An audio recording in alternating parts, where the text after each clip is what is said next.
And it's another Friday evening, guys, and welcome back to Breena's Corner. It's me again, Bree. For today, this is the second part of our How to Become a Flight Attendant or Cabin Crew series. And for this episode, we will be talking about the preparation for the big day. Pag sinabi nating big day, ito yung if you're going to attend grand hiring or mass hiring for flight attendant or cabin crew aspirants, or kung nagpasa ka na ng application at sinabi nilang pumunta ka na sa office for the interview and screening, then this is the things that you have to consider. And of course, you have to ask yourself as well with these questions. Kasi malaki yung maitutulong niya. Ito yung mga dapat mong gawin para ma-prepare mo yung sarili mo. So, domestic airlines are usually having a grand recruitment day or mass hiring twice a year. It depends. Sometimes, it's just once a year or 3 times a year. Minsan, quarterly. Depende kay company. Pero kadalasan, it's twice a year. In where you will be competing with tons of applicants. So, ito lang yung napapansin ko, guys. Kapag ganyang grand recruitment day, sobrang daming applicants. I have been to 3 different mass hiring before, which was way back in 2013. At sobrang dami talagang aspiring flight attendants. These airlines are also accepting online applications on their websites. Pero pagka ganitong mass hiring, you have to bring your resume, the other requirements that they've asked you to bring with you. Pagka ganon, you can go ahead and attend. Pupunta ka doon sa sinabi nilang venue. Most of the time, they're doing it in a hotel. So, during my first time applying for Cebu Pacific, they've held that grand hiring in Dusit, Thani, in Makati. Sobrang nakaka-intimidate siya, guys. Kasi, nakita mo sila, masasabi mo na, oh my God, they are all so pretty. Pag tinignan mo sila, yung makeup nila, ang kinis, yung iba nagpapa-airbrush pa. During that time, nauso na yung airbrush makeup. Meron akong nakasabay. Ang ganda-ganda ng makeup niya. Ang kinis-kinis niya tignan kasi naka-airbrush siya. And she's actually a foreign-looking applicant. Darating ka talaga sa point na panghihinaan ka ng loob. But you have to convince yourself that you can do it, that you will make it. You have to be confident na kaya mo silang tapatan, kaya mo silang higitan. Pero guys, again, this is a friendly competition. Pagka ganito kasing mass hiring, kailangan mo pa ding ngumiti, kailangan mo maging friendly sa lahat ng kasama mong applicants. Minsan hindi mo alam, may nakahalo pala dyan na higher ranking or mga interviewers. So you have to always smile, you have to greet them, you have to be nice to them, you have to be friendly nga. Sabi ko, Miss Congeniality ang peg. Pero yes, it is necessary. Huwag kang magsusungit. Kasi, alam mo yun, nagre-reflect yun sa mukha mo. So, if you're a friendly or a jolly type of person, just be natural. Kasi lalabas yung personality mo kapag relax ka lang. I've actually created a list na makakatulong sa atin. Okay, so the first one on our list is prepare yourself. Okay, so when we say you have to prepare yourself, ang kadalasan pumapasok sa isip natin is mag-beauty rest. Kasi kailangan presentable at maganda ka on the hiring day. As well, syempre hindi kasi kakapit yung makeup sa'yo kapag kapuyat ka. Also, this means you really have to ask yourself as well if this is the job that you really want. So, how long are you planning to be in this kind of industry? Ito ba talaga yung gusto mo? Kasi just to let you know po, this is like working in a call center industry.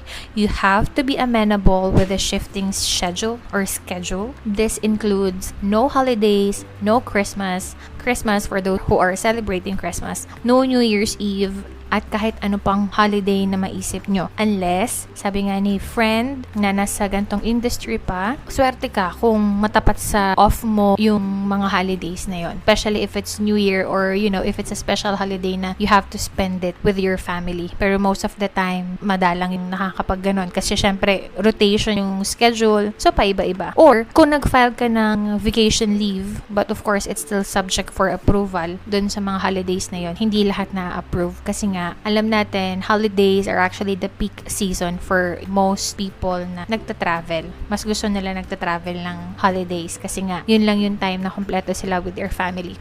One more thing that you need to ask yourself is if you're okay to relocate to a different place for 6 months or more. So, lumilipat tayo ng base. Like, for example, nasa Manila ka, and then after 6 months or after a year, ililipat ka for 6 months or more. Like, kunwari, Kalibo or Pampanga, kung saan man yung may mga headquarters. Syempre, tatanungin mo din kung okay ba yun sa family mo Kasi merong airline in particular na nagbe-base ng crew sa ibang lugar permanently. So, ito yung medyo mahirap, lalo kung hindi ka sanay malayo sa family mo. So, you can only go home if you have a flight going to Manila, or you will be staying for a day or two kung may layover. O kaya naman, kung may crew na willing makipagpalit sa'yo. But, one good thing about being relocated, according to my very reliable friend, is that the company will provide a relocation allowance. So now, if your answer is yes sa lahat ng binanggit ko, then you're good to go. Let's go to number 2. Resume and photos. Ayan. So this one is very common in any job application that you will do. But of course, you have to make sure that your resume is presentable. So you have to update it. You have to make sure that it's matching with the industry that you will be applying for. So especially if you have to prepare your photos. If they ask you to bring a passport size photo, make sure that it is passport size.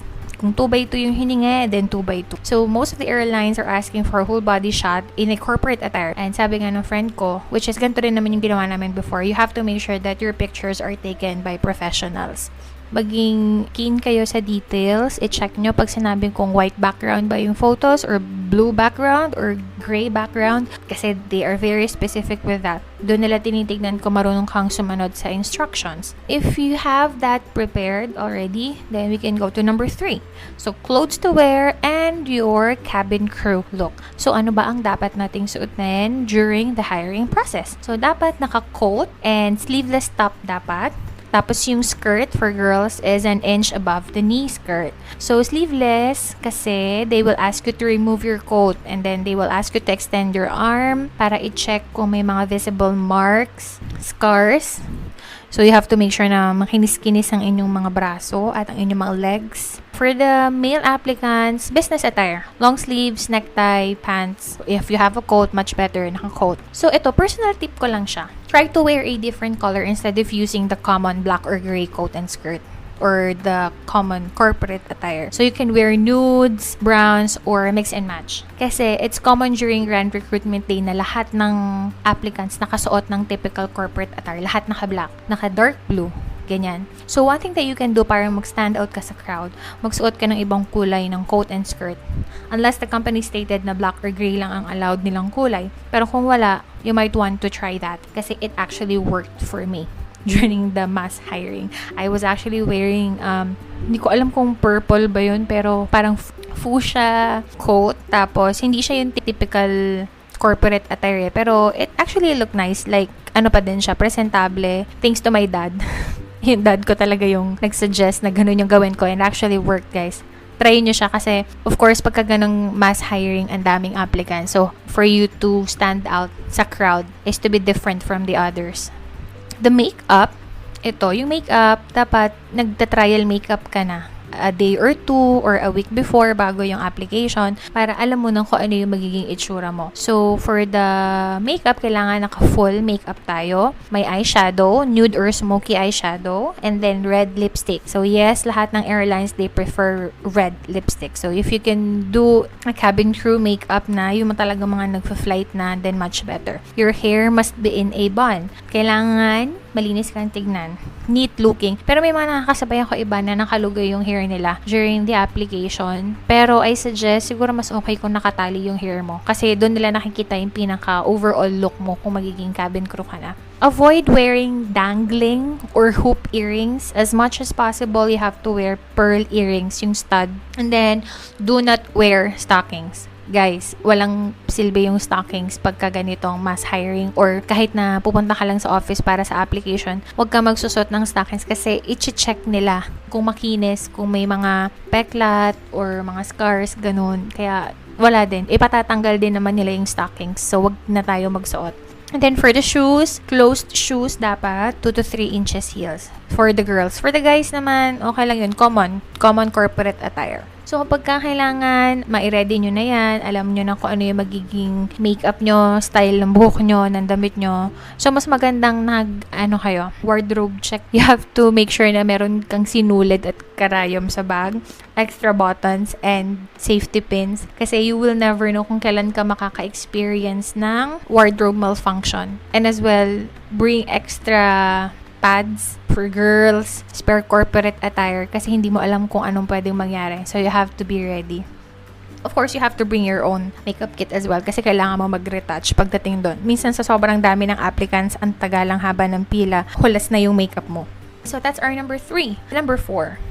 Do a background check about the airline. Ito binanggit ko na siya last episode. Necessary po ito. Kahit saan tayo mag-apply, kailangan mo mag-background check about sa company na a-applyan mo kasi they will be asking you na what do you know about our company, why PAL, why AirAsia, why SEB. Kung di ka nag-check ng kahit anong information about sa kanila, ano yung isasagot mo. So the number 5 on our list is try to practice or do a mock interview. So if you've done your research, then you can go ahead and do this. I always advise my friends to do a mock interview and search for the common questions they are asking during the interview. Here are some of the questions that they keep on asking. This is like a generic question like how do you see yourself 5 to 10 years from now? If you won't get hired today, what will you do? Why do you want to become a cabin crew?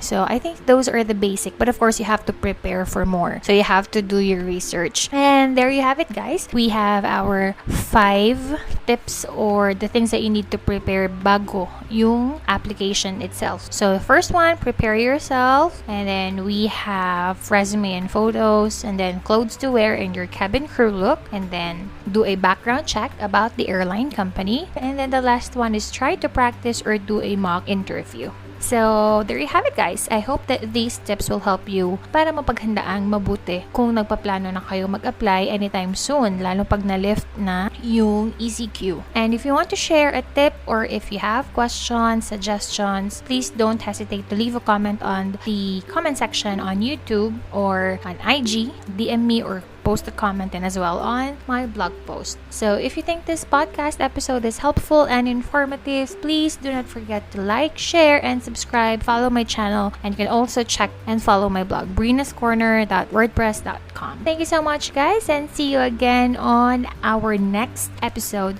Take care, everyone, and have a great weekend.